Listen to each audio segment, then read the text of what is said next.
Benny Morris interview with ARI SHAVIT, Haaretz, 2004. 1. The revised book is a double-edged sword. It is based on many documents that were not available to me when I wrote the original book, most of them from the Israel Defense Forces archives.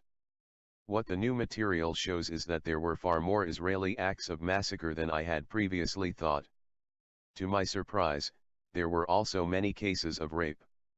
In the months of April-May 1948, units of the Haganah, the pre-state defense force that was the precursor of the IDF, were given operational orders that stated explicitly that they were to uproot the villagers, expel them and destroy the villages themselves. 2. In Acre, 4 soldiers raped a girl and murdered her and her father. In Jaffa, soldiers of the Kiryati Brigade raped 1 girl and tried to rape several more. At Hunin, which is in the Galilee, 2 girls were raped and then murdered. There were 1 or 2 cases of rape at Tantura, south of Haifa.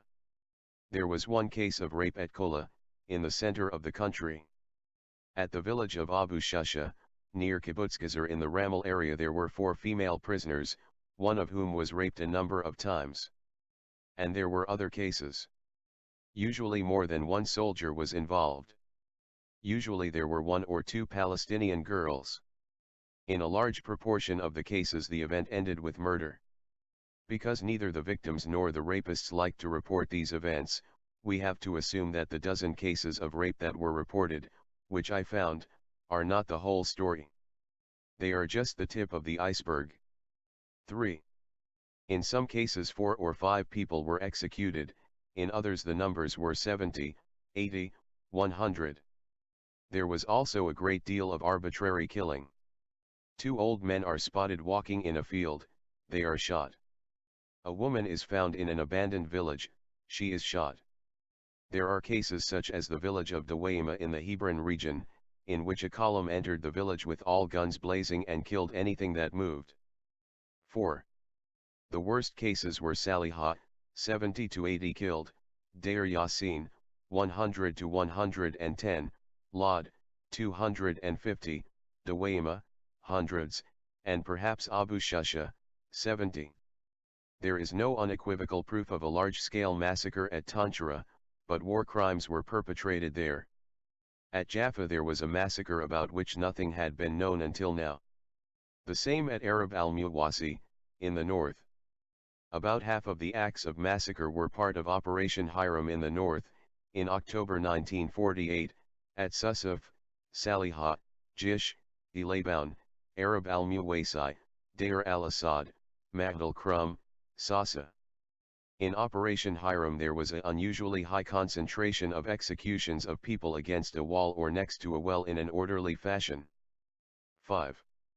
That can't be chance. It's a pattern.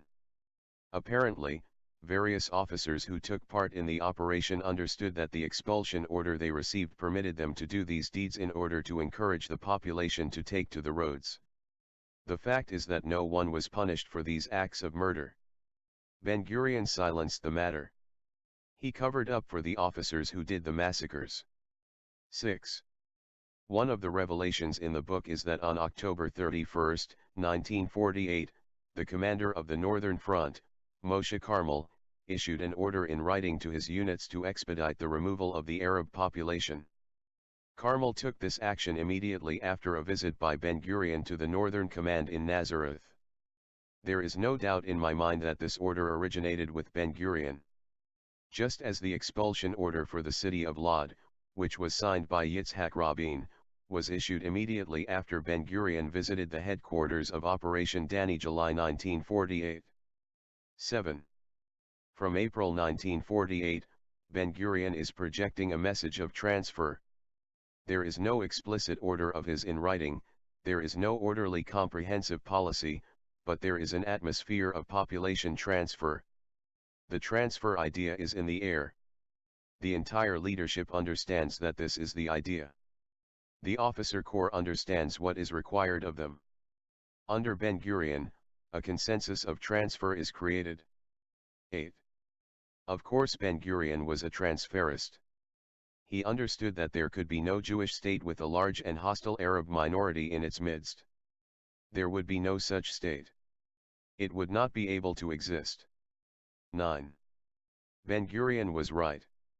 If he had not done what he did, a state would not have come into being. That has to be clear. It is impossible to evade it. Without the uprooting of the Palestinians, a Jewish state would not have arisen here. That is what Zionism faced. A Jewish state would not have come into being without the uprooting of 700,000 Palestinians. Therefore it was necessary to uproot them. There was no choice but to expel that population. It was necessary to cleanse the hinterland and cleanse the border areas and cleanse the main roads.